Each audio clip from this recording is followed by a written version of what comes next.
Ini yang paling utama ngobrol sama sahabat plus makan. Ikuti obrolan kami di PDD Indonesia. Sit back and relax and enjoy the talk. You ready? Bapak Haji Andi Sapril Haidir Syam, SIP MH. Beliau tentunya sudah sangat dikenal di masyarakat Kabupaten Maros. Tapi tidak sedikit di antara kita yang belum tahu mengenai kepribadian beliau. Dan saat ini di tengah-tengah kesibukan beliau telah hadir bersama dengan Zigal. Kita akan ngobrol santai bersama dengan Bapak Haidir Syam. Assalamualaikum warahmatullahi wabarakatuh. Waalaikumsalam, makasih. Ya. Zigal ini selamat siang. Alhamdulillah. Kesibukan yang begitu padat akhirnya menyempatkan diri untuk hadir di studio kita pada hari ini. Kemarin dengan kabar ada 12 kegiatan ya dari saya hadir. Iya, ini lagi ramai nih, ada acara nikahan, ada acara syukuran ya. Iya. Mungkin karena di tengah ya 3 bulan pandemi COVID-19, Betul. ya 3 bulan kan nggak bisa buat apa-apa. Iya. Tapi sekarang kita sudah bisa, tapi tetap jaga protokol kesehatan. Prokes yang penting. Tapi ada pasti ada pengaruh sedikit lah Pak ya. Ya. Kegiatan-kegiatan mungkin pada saat Anda atau Bapak ini ada tugas dinas keluar kota mungkin Iya. yang harus mengikuti prokes tersebut. Iya. Ada beban nggak sih Pak? Enggak lah. Artinya segala yang terjadi insya Allah ada hikmahnya. Ya kita selalu mengambil hikmah dari setiap Iya. kejadian ataupun aktivitas yang kita lakukan. Insya Allah kalau kita enjoy, ya insya Allah bisa kita lalui semuanya. Tapi kalau kita berbicara masalah kegiatan yang begitu padat setiap harinya, Ya. dan hari ini kalau boleh tahu ada berapa agenda?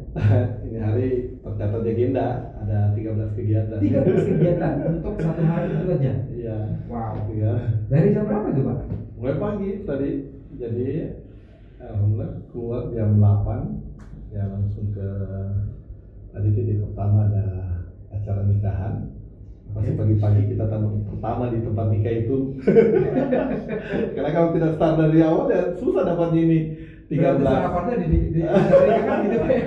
Gitu ya. Ini Iya. ambil dikit-dikit aja. Iya betul. Ya, dari nikahan ke acara syukuran, ada nikahan juga, ada 3 titik nikahan, terus ada acara ya kebetulan ini sekarang saya lagi sibuk-sibukan ini mau maju di pilkada, jadi ada penyerahan rekomendasi tadi dari Partai Bulan Bintang kita hadiri, dan Anda saya bisa hadir di Tengah-tengah tengah-tengah di studio yang Indonesia. Ya, ini kalau boleh tahu agenda keberapa sekarang ini? sini sudah ada kita kenal. Agenda ke-6. Ya. Agenda ke-6 dan masih kelihatan segar. Usianya apa sih Pak sebenarnya? Itu tadi bahwa ya semua aktivitas yang harus kita lalui ini kita lakukan dengan enjoy, kita nikmati. Karena kalau kita lakukan dengan beban, ya pasti kita akan ya tumbang. Ya mari kita nikmati saja. Insya Allah semua sudah ada yang atur. Iya. Baik, Bapak Haidir berkiprah sejak 2007 sampai sekarang. Ya. Bahkan kalau kita menghitung kiprah Bapak di dunia politik itu sudah kurang lebih 12 tahun Pak ya. Ya. Dan itu apa yang menurut Bapak untuk masuk ke pemerintahan?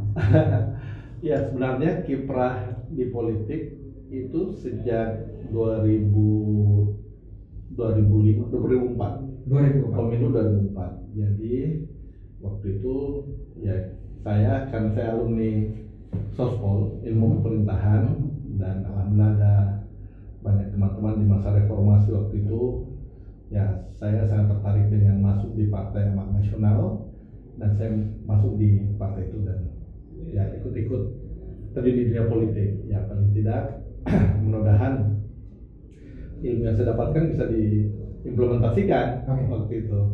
Tapi waktu pertama ikut pilkada waktu kan masih nomor urut, ya nomor urut, dan ya belum ada rezeki waktu pemilu 2004 itu. Tapi di tengah perjalanan ya yang masuk duduk di DPR, ada proses pergantian antar waktu namanya PAW, dan saya masuk menjadi PAW waktu itu di 2007. Dan disitulah saya mulai berkarir di parlemen, di DPR. Dan kalau kita melihat latar belakang pendidikan pastinya SD sampai SMA, bahkan SD sampai SMA, Iya. Bapak ini menghabiskan waktu di bangku sekolah yang ada di Kabupaten Maros Pak ya. Iya. Boleh diceritakan sedikit SD-nya di mana, SMP di mana? Iya, malah TK ini. Iya, TK boleh. Jadi saya TK itu di TK Rodatul Atfal.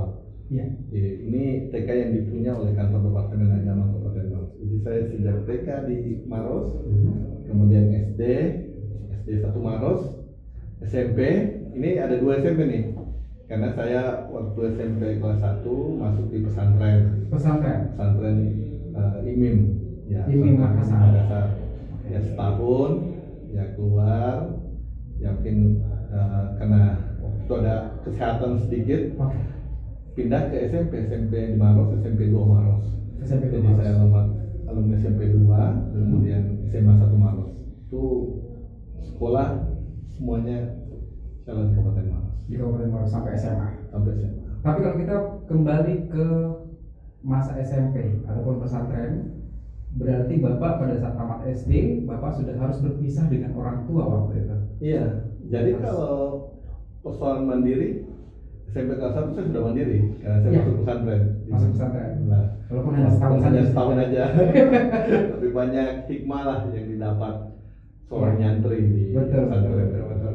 Melihat kesuksesan Bapak sampai saat ini sebagai panutan masyarakat Kabupaten Maros tentunya, duduk di bangku ataupun di kursi DPRD Kabupaten Maros sebagai Wakil Ketua 1 DPRD Kabupaten Maros. Ini saya mau tanyakan Pak, pernah nggak sih Bapak merasakan nasi garam waktu SD dulu waktu sekolah? Iya, saya dulu waktu SMP SMA, ya kata orang sih kita ya waktu sekolah kan semuanya punya cita-cita kan. Ya, Cita-cita ya pasti mau jadi dokter, mau jadi polisi. insinyur, mau jadi apa. Iya. Jadi memang itu cita-cita awal kita. Di SMA juga saya malah pilih jurusan IPA waktu itu, biologi. Ya, jadi saya kelas 1 mau masuk kelas 2 jurusan biologi, kelas 3 juga. Jadi cita-cita kita ini ya cita-cita yang biasa lah anak muda lah, yang banyak lah mau di Iya. ini semua. Saya anggap ya juga alhamdulillah di SMA ini ya nggak bodoh-bodoh amat kita ya, kalau ranking ya masuk 5 besar lah atau 10 besar lah kita selalu. Jadi tapi memang semuanya ada hikmahnya saya rasa. Jadi waktu itu kalau mengenang waktu SD saya SD 1 Maros, tapi saya waktu SD itu ada anaknya Bupati waktu itu, Arif Fonsa, manggil saya untuk ikut di pencak silat namanya. Jadi saya pencak silat di Rujab ini, di dalam rumah jabatan ini, di halaman rumah jabatan Bupati waktu itu. Ya kalau SD kan ya nggak tahu dulu apakah ada terbesik juga ini bahwa insya Allah kita akan terjun betul. di dunia politik. Tapi Ya. itu waktu kenangan SD aja. Saya masuk SMA selesai ya, ini mendaftar lah, kita mau kuliah ya, namanya kita jurusan IPA atau biologi ya, kita daftarnya ya ambil IPC ya. Pilihan pertama ya kedokteran, pilihan kedua kesehatan masyarakat, pilihan ketiga kita ambil ilmu pemerintahan. Justru menjadi pilihan ketiga dari Ya, pemerintahan. kenapa ilmu pemerintahan nih? Karena ya saya anggap dua orang tua saya adalah ASN. Oh, oke. Ya, PNS Maros. Mudah-mudahan ini pilihan terbaik lah. Apalagi ya kalau memimpin ya nggak bangga juga. Tapi di SMA sering jadi ketua kelas, jadi ya. Orang Ketua banyak kelas, sudah ya, jadi terbiasa saya bilang, dengan ketua kelas ya, kita ambil pemerintahan. Nah, Allah mentakdirkan ya saya lulus di pemerintahan waktu itu sekolahnya. Ya sempat sedikit galau lah. Ini kita di pemerintahan ini pilihan ketiga. Saya punya ya orang tua bilang ya jalani saja lah. Ini kan mungkin ya kalau 1 tahun mau pindah atau daftar lagi ya kita daftar. Ternyata setelah saya masuk kuliah ya saya bahagia, senang lah dengan kuliah di Sospol ini, pemerintahan ini, sehingga saya ya terus lanjut di situ. Ternyata kan hikmahnya saat ini Iya, ada betul. hikmah. Ada hikmah di balik itu semua. Semua. Gitu. Jadi kuliahnya itu di Unhas Makassar dan mengambil sospol waktu itu Pemerintahan. Iya. pemerintah waktu itu. Dan akhirnya sekarang sudah merasakan bagaimana rasanya duduk di kursi DPRD Kabupaten Maros. Iya, alhamdulillah. Ya, berarti bisa dibilang bahwa orang tua sebagai inspirasi untuk terjun di ilmu pemerintahan gitu Pak ya? Iya, saya semuanya menganggap bahwa orang tua adalah ya segala-galanya buat saya. Saya juga mungkin kalau kehidupan kita, kehidupan sehari-hari saya ya ini kelas 1 SMA, saya harus kehilangan bapak saya. Ya, beliau meninggal di SMA dan saya ditemani oleh ibu sejak saat itu, saat sejak itu. kelas 1 SMA. Tapi ibu saya ini adalah orang yang selalu memberikan inspirasi dan semangat buat saya, sehingga ya waktu itu saya harus bangkit dan menunjukkan hal yang terbaik selalu buat orang tua saya. Sehingga alhamdulillah ya hari ini saya sudah memberikan ke beliau, dan insya Allah mudah-mudahan doa-doa terbaik dari ibu saya kepada saya ini adalah untuk kebaikan saya selama ini. Mohon maaf kalau sebagai single parent, ibu sebagai single parent pada saat itu di usia bapak ketika waktu itu duduk di bangku SMA kelas 1, ada masa-masa sulit gak yang tidak akan pernah bisa dilupakan? Iya, jadi ya saya ini anak tunggal. Orang tunggal? Iya, saya anak tunggal. Saya pasti sangat butuh ya, ini orang tua saya sangat sayang sekali saya. Iya. Jadi pesantren saja, ya saya anak pesantren, tapi kata pembina ini Haidir hampir tiap hari dibesuk oleh orang tuanya. Waktu itu ya saya bilang ya alhamdulillah ya mungkin Allah menunjukkan yang terbaik buat saya. Kelas 1 SMP ke dokter, katanya ada penyakit yang tidak bisa kena angin, suhu bronkitis waktu itu, jadi keluar dari pesantren. Terus setelah itu enggak juga, sehat juga. Ternyata hikmahnya ya saya harus bersama bapak ibu sampai kelas 1 SMA, dan kelas 1 saya harus kehilangan beliau, sosok bapak. Ya, sosok bapak, dan sejak saat itu ibu mengambil alih berperan sebagai single parent, membesarkan bapak sampai saat ini. Dan berarti dorongan yang penuh dan juga doa dari seorang ibu yang mendorong Bapak Haidir ini menjadi seorang wakil ketua 1 DPRD Kabupaten Maros. Dan kalau kita berbicara masalah itu Pak ya, kita melihat ke belakang bahwa ibu yang membesarkan Bapak Haidir tentunya tidak gampang sebagai seorang single parent. Apakah ada dorongan-dorongan khusus ataupun trik-trik khusus dari beliau, dari ibu sendiri kepada Bapak? Iya, saya anggap bahwa ibu saya ini ya kalau sekarang ini demokratis ya demokratis lah. Iya. Ya. Yang memberikan ruang kepada saya untuk berbuat dan ya menjalankan apa yang saya pilih yang terbaik, dan itu semua mendapat support dari beliau. Ya misalnya ketika ya saya harus misalnya masuk kuliah, terus ternyata pilihan ketiga yang memasukkan sospol, ya yang menurut saya bahwa ya insyaallah itu ada hikmahnya. Ternyata saya dapat hikmah saat ini ketika misalnya saya menjalani kehidupan sehari-hari, ya dia selalu mengingatkan saya selalu bahwa ya kita prinsipnya adalah ketika kita diberi amanah kita harus menjalankan yang terbaik, dan itulah yang saya terapkan selama ini ketika saya diberi amanah. Alhamdulillah, sebelum jadi anggota DPR saya kerja di LSM Internasional, di Care International Indonesia, itu mulai dari bawah, dari petugas lapangan, ya petugas lapangan yang hanya gajinya ya seberapa aja, ya petugas lapangan waktu itu sekitar 1 jutaan, dapat modal motor, tapi kita menjadi petugas yang bagus, petugas lapangan yang bagus. Alhamdulillah dikasih naik jabatan menjadi promosi koordinator kabupaten Maros waktu itu. Alhamdulillah ya kita berbuat lagi yang terbaik buat perusahaan atau program waktu itu namanya program SOS, Sulawesi Selatan, Sulawesi Water and Sanitation. ya diangkat lagi menjadi asisten deputi City Forum waktu itu. Iya. Udah alhamdulillah lah buat saya itu waktu udah dapat kendaraan mobil, gaji yang lumayan lah, besar lah waktu itu. Tapi ternyata di tengah perjalanan saya harus PAW, pergantian antar waktu di DPR. Di tahun 2007 itu. Di 2007 itu. Iya. Itu saya masih kerja di CARE, tapi harus PAW. Ini dua pilihan yang Sangat yang sulit waktu itu ya. agak sulit sekali. Iya. Saya terus berkarir di LSM, di NGO, Atau dengan gaji yang lumayan waktu itu. Mhm. Ya hitungannya lebih besar lah dari gaji DPR waktu itu ya. Iya, waktu Iya. itu saya dapat 13 jutaan, Iya. sudah fasilitas mobil. Waktu itu DPR waktu 2007 masih 4 jutaan itu gaji. Iya. Sebenarnya kita semua serahkan ke Allah. Saya salah istihara dan memilih ya saya harus masuk jadi anggota DPR karena saya menganggap bahwa di sini mungkin ilmu yang saya dapatkan selama ini di Sospol saya bisa terapkan. Saya memilih masuk di DPR. Dan waktu itu dilibatkan pasti sebagai ibu singkatan waktu itu. Iya.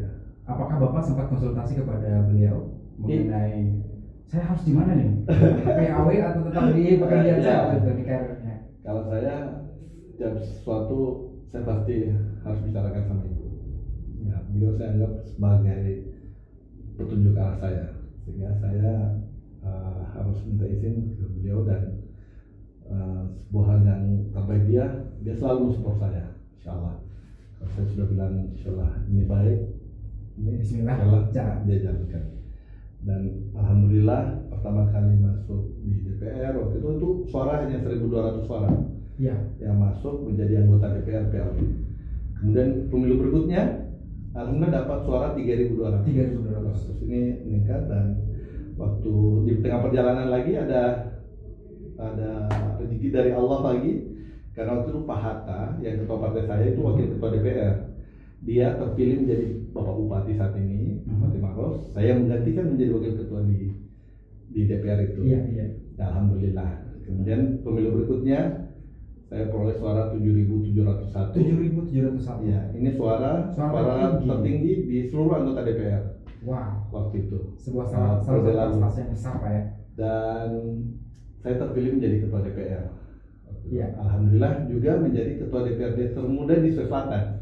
Termuda di Sulawesi Selatan. Ya, Kelihatan pada umur dari saat ini. ya di usia yang ke 38 tahun. Iya. Alhamdulillah saya sudah menjadi ketua DPR. Dan setelah itu periode kemarin ya saya menanyakan dari dapil 4. Ini 5 kecamatan 7.701. Dari kecamatan 5 kecamatan. Terus pemilu baru-baru dapilnya dipecah. Saya hanya dapat jatah untuk kecamatan Mandai Marusu. Ini dapil 5. Nah, kalau hitungan dari 7.701, saya hanya punya suara 3.000-an di sini.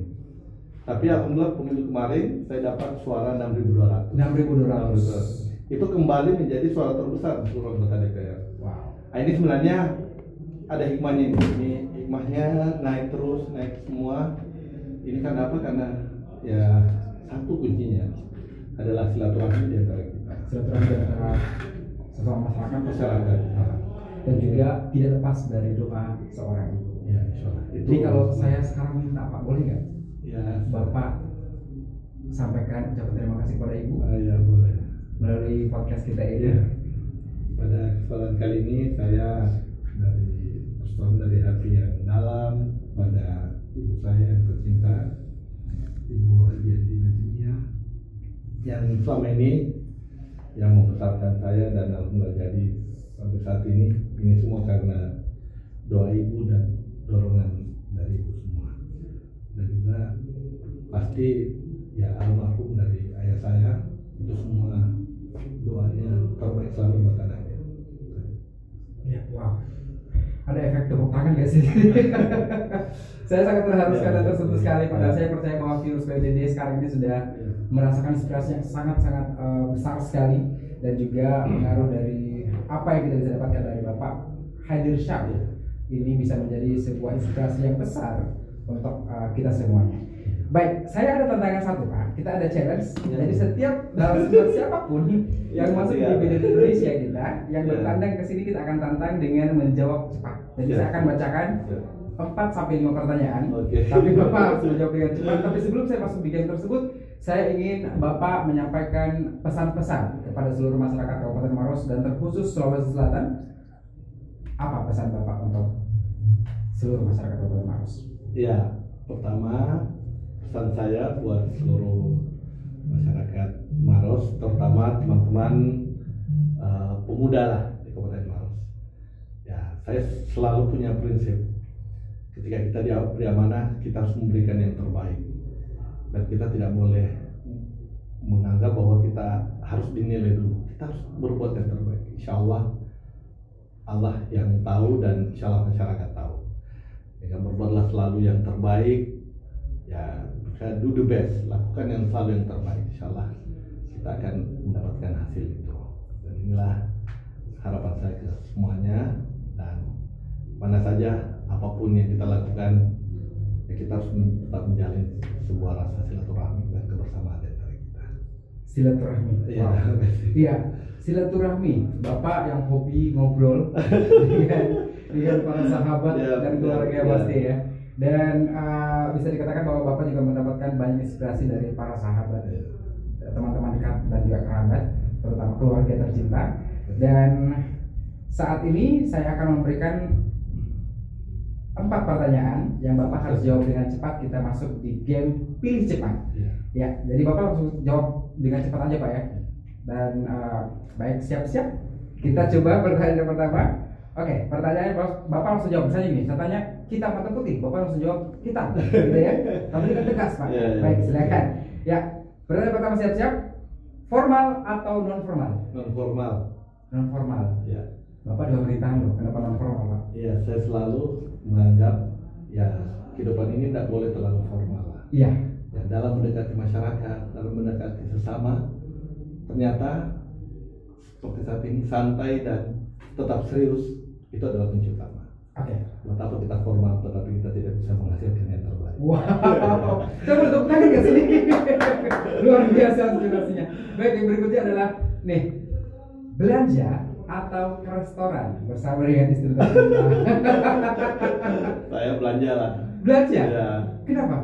ya kalau saya ya semuanya harus punya prinsip kesederhanaan. Ya, kita belanja kemana saja. Ya, saya yakin ketika kita membeli sesuatu di pasar tradisional, kita di tetangga dan semuanya, kita akan memberikan kehidupan buat sesama kita. Ya, mari kita selalu mendekati semuanya dengan prinsip kesederhanaan. Betul sekali. Betul banget. Saya tersentuh langsung banget. Ya, berikutnya adalah nyanyi di panggung atau nyanyi di kamar mandi. Kali ini nyanyi di kamar mandi. Ini kenapa nih? Ini kenapa? Satu hal yang hidup saya ini, kalau saya disuruh pidato dan disuruh nyanyi, saya pilih pidato. Biar Pilih pidato.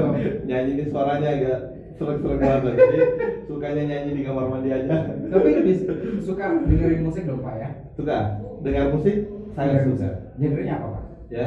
Genrenya? Musiknya alirannya? Enggak ada pop aja, dan pop. Alirannya semuanya deh.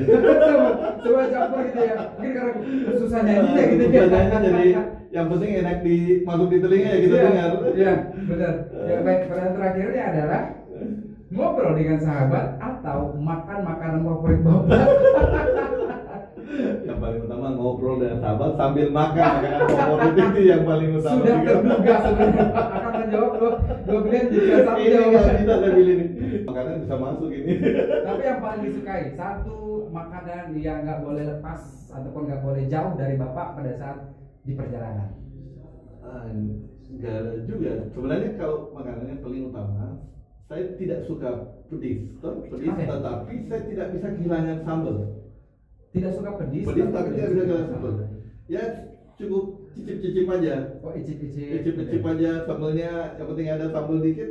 Insya Allah. Mungkin kalau kita leveling berarti Iya. level 1 level 2 oke lah ya Pak. Satu level 2. Tapi kalau level 3 ke atas tuh Udah kecek menyerah. juga. Iya, baik. Ya, terima kasih banyak sudah hadir tentunya di studio kita di BD Indonesia. sekali lagi bahwa ini insya Allah akan menjadi berkelanjutan, bukan hanya video pertama dan terakhir saja hari ini. Dan kayaknya kalau besok ini akan ada jadwal padat lagi Pak ya? Ya, tiap hari ada kegiatan lah. Ada kegiatan keluar kota? Saya paling utama adalah saya alhamdulillah bisa menghargai undangan. Dan saya pesannya ke teman-teman semua, mari kita semua hargai undangan. Prinsipnya adalah ketika kita punya waktu, kita punya kesempatan, dan kita punya kemampuan, mari kita hadiri undangan. Karena harus terbayang di hati kita bahwa ya orang yang mengundang kita ini adalah orang yang merespon kita. Yang kedua, ada orang yang mau diundang tapi tidak diundang-undang. Tapi alhamdulillah kita diundang ya.